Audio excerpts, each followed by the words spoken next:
السلام علیکم۔ حقیقت روشن ہو گئی۔ حضرت عبداللہ بن مسعود رضی اللہ عنہ کی بات سن کر صحابہ نے کہا، ہمیں قریش کی طرف سے آپ کے بارے میں خطرہ ہے۔ ہم تو ایسا آدمی چاہتے ہیں جس کا خاندان قریش سے اس کی حفاظت کرتا رہے۔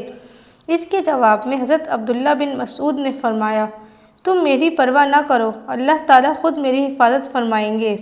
دوپہر کے بعد حضرت عبداللہ بن مسعود بیت اللہ میں پہنچ گئے۔ آپ مقام ابراہیم کے پاس کھڑے ہو گئے۔ اس وقت قریش اپنے اپنے گھروں میں تھے۔ اب انہوں نے بلند آواز سے قرآن پڑھنا شروع کرا۔ قریش نے یہ آواز سنی تو کہنے لگے، اس غلام زاد کا کیا ہوا؟ کوئی اور بولا، محمد جو کلام لے کر آئے ہیں یہ وہی پڑھ رہا ہے۔ یہ سنتے ہی مشرکین ان کی طرف دوڑ پڑے اور لگے انہیں مارنے پیٹنے۔ عبداللہ بن مسعود چوٹیں کھاتے جاتے رہے اور قرآن پڑھتے جاتے تھے، یہاں تک کہ انہوں نے سورت کا زیادہ تر حصہ تلاوت کر ڈالا۔ اس کے بعد وہاں سے اپنے ساتھیوں کے پاس آ گئے۔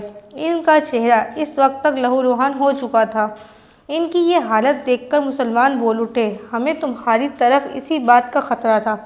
حضرت عبداللہ بن مسعود نے فرمایا، اللہ کی قسم، اللہ کے دشمنوں کو میں نے اپنے لیے آج سے زیادہ ہلکا اور کمزور کبھی نہیں پایا۔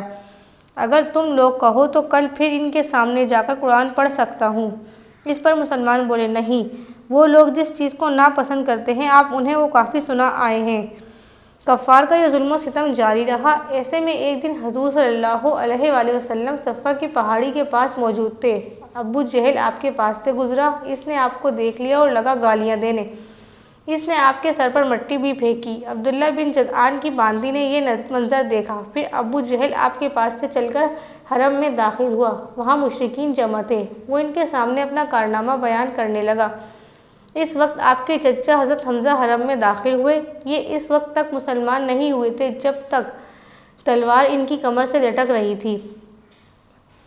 وہ اس وقت شکار سے واپس آئے تھے۔ اس کی عادت تھی کہ جب شکار سے لوٹتے تو پہلے حرم جا کر طواف کرتے تھے، پھر گھر جاتے تھے۔ حضرت حمزہ حرم میں داخل ہونے سے پہلے عبداللہ بن جدعان کی باندی کے پاس سے گزرے۔ اس نے سارا منظر خاموشی سے دیکھا اور سنا تھا۔ اس نے حضرت حمزہ سے کہا، اے حمزہ، کچھ خبر بھی ہے؟ ابھی یہاں ابو حکم بن حشام، ابو جہل نے تمہارے بھتیجے کے ساتھ کیا سلوک کیا ہے؟ وہ یہاں بیٹھے تھے۔ ابو جہل نے انہیں دیکھ لیا، انہیں تکالیف پہنچائی، گالیاں دی اور بہت بری طرح پیش آیا۔ آپ کے بھتیجے نے جواب میں اسے کچھ بھی نہ کہا۔ ساری بات سن کر حضرت حمزہ نے کہا، تم جو کچھ بیان کر رہی ہو کیا یہ تم نے اپنی آنکھوں سے دیکھا ہے؟ اس نے فوراً کہا، ہاں، میں نے خود دیکھا ہے۔ یہ سنتے ہی حضرت حمزہ جوش میں آ گئے، چہرے غصے سے تمتما اٹھا۔ فوراً حرم میں داخل ہوئے۔ وہاں ابو جہل موجود تھا۔ وہ قریشیوں کے درمیان میں بیٹھا تھا۔ یہ سیدھے اس تک جا پہنچے، ہاتھ میں کمان تھی، بس وہی کھینچ کر اس کے سر پر دے ماری۔ ابو جہل کا سر پھٹ گیا۔ حضرت حمزہ نے اس سے کہا، تو محمد کو گالیاں دیتا ہے؟ سن لے، میں بھی اس کا دین اختیار کرتا ہوں، جو کچھ وہ کہتا ہے وہی میں بھی کہتا ہوں۔ اب اگر تجھ میں ہمت ہے تو مجھے جواب دے۔ ابو جہل ان کی منت سماجت کرتے ہوئے بولا، وہ ہمیں بے عقل بتاتا ہے، ہمارے معبودوں کو برا کہتا ہے، ہمارے باپ دادا کے راستے کے خلاف چلتا ہے۔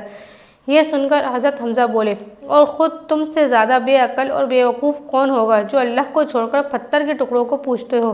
میں گواہی دیتا ہوں کہ اللہ کے سوا کوئی معبود نہیں، اور میں گواہی دیتا ہوں کہ محمد صلی اللہ علیہ وآلہ وسلم اللہ کے رسول ہیں۔ ان کے یہ الفاظ سن کر ابو جہل کے خاندان کے کچھ لوگ ایک دم حضرت حمزہ کی طرف بڑھے اور انہوں نے کہا، اب تمہارے بارے میں بھی ہمیں یقین ہو گیا کہ تم بھی بے دین ہو گئے ہو۔ جواب میں حضرت حمزہ نے فرمایا، آؤ، کون ہے مجھے اس سے روکنے والا؟ مجھ پر حقیقت روشن ہو گئی ہے۔ میں گواہی دیتا ہوں کہ وہ اللہ کے رسول ہیں، جو وہ کچھ کہتے ہیں وہ حق اور سچائی ہے۔ اللہ کی قسم میں انہیں نہیں چھوڑوں گا۔ اگر تم سچے ہو تو مجھے روک کر دکھاؤ۔ یہ سن کر ابو جہل نے اپنے لوگوں سے کہا، ابو عمارہ یعنی حضرت حمزہ کو چھوڑ دو، میں نے واقعی ان کے بھتیجے کے ساتھ ابھی کچھ برا سلوک کیا تھا۔ وہ لوگ ہٹ گئے۔ حضرت حمزہ گھر پہنچے۔ گھر آ کر انہوں نے الجھن محسوس کی کہ یہ میں قریش کے سامنے کیا کہہ آیا ہوں۔ میں نے تو قریش کا سردار ہوں، لیکن پھر ان کا ضمیر انہیں ملامت کرنے لگا۔ آخر شدید الجھن کے عالم میں انہوں نے دعا کی، اے اللہ، اگر یہ سچا راستہ ہے تو میرے دل میں یہ بات ڈال دے، اور اگر یہ ایسا راستہ نہیں تو مجھے اس مشکل سے نکال دے جس میں گھر گیا ہوں۔ وہ رات انہوں نے اسی الجھن میں گزاری۔ آخر صبح ہوئی تو حضور نبی کریم صلی اللہ علیہ وآلہ وسلم کے پاس پہنچے۔ آپ سے عرض کیا، بھتیجے، میں ایسے معاملے میں الجھ گیا ہوں کہ مجھے اس سے نکلنے کا کوئی راستہ سمجھائی نہیں دیتا۔ اور ایک ایسی صورتحال میں رہنا جس کے بارے میں نہیں جانتا یہ سچائی ہے یا نہیں، بہت سخت معاملہ ہے۔ اس پر آن حضرت صلی اللہ علیہ وآلہ وسلم حضرت حمزہ کی طرف متوجہ ہوئے۔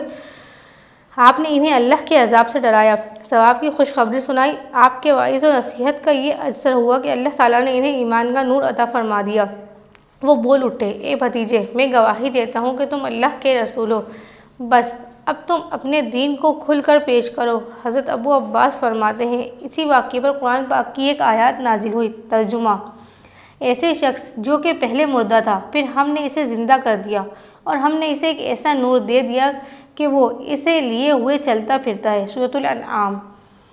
حضرت حمزہ کے ایمان لانے پر حضور نبی کریم صلی اللہ علیہ وآلہ وسلم کو بہت زیادہ خوشی ہوئی۔ اس کی ایک وجہ تو یہ تھی کہ حضرت حمزہ آپ کے سگے چچا تھے، دوسری وجہ یہ تھی کہ وہ قریش میں سب سے زیادہ معزز فرد تھے، اس کے ساتھ ہی وہ قریش کے سب سے زیادہ بہادر، طاقتور اور خوددار انسان تھے۔ اور اسی بنیاد پر جب قریش نے دیکھا کہ اب رسول اللہ صلی اللہ علیہ وآلہ وسلم کو مزید قوت حاصل ہو گئی ہے تو انہوں نے آپ کو تکالیف پہنچانے کا سلسلہ بند کر دیا، لیکن اپنے ظلم و ستم اب بھی وہ کمزور مسلمانوں پر ڈھانے لگے۔ کسی قبیلے کا بھی کوئی شخص مسلمان ہو جاتا وہ اس کے پیچھے ہاتھ دھو کر پڑ جاتے، ایسے لوگوں کو قید کر دیتے، بھوکا پیاسا رکھتے، تپتی ریت پر لٹاتے، یہاں تک کہ ان کا یہ حال ہو جاتا کہ سیدھے بیٹھنے کے قابل بھی نہ رہتے۔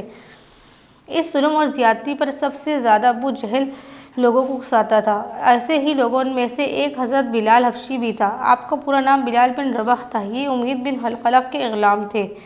حضرت بلال مکہ میں پیدا ہوئے تھے۔ پہلے عبداللہ بن جدعان تیمی کے غلام تھے۔ عبداللہ بن جدعان کے 100 غلام تھے، یہ ان میں سے ایک تھے۔ جب اسلام کا آغاز ہوا اور اس کا نور پھیلا تو عبداللہ بن جدعان اپنے 99 غلاموں کو اس خوف سے مکہ سے باہر بھجوا دیا کہ کہیں وہ مسلمان نہ ہو جائیں۔ بس اس نے حضرت بلال بن رباح کو اپنے پاس رکھ لیا، یہ اس کی بکریاں چرایا کرتے تھے۔ اسلام کی روشنی حضرت بلال تک بھی پہنچی، یہ ایمان لے آئے، مگر انہوں نے اپنے اسلام کو چھپائے رکھا۔ ایک روز انہوں نے کعبہ کے چاروں طرف رکھے بتوں پر گندگی ڈال دی، ساتھ ہی وہ ان پر تھوکتے جاتے تھے اور کہتے جاتے تھے، جس نے تمہاری عبادت کی وہ تباہ ہو گیا۔ یہ بات قریش کو معلوم ہو گئی، وہ فوراً عبداللہ بن جدعان کے پاس آئے اور اسے بولا، تم بے دین ہو گئے ہو۔ اس نے حیران ہو کر کہا، کیا میرے بارے میں بھی یہ بات کہی جا سکتی ہے؟ اس پر وہ بولے، تمہارے غلام بلال نے آج ایسا کیا ہے۔ کیا وہ حیرت زدہ رہ گیا۔ آگے جاری ہے۔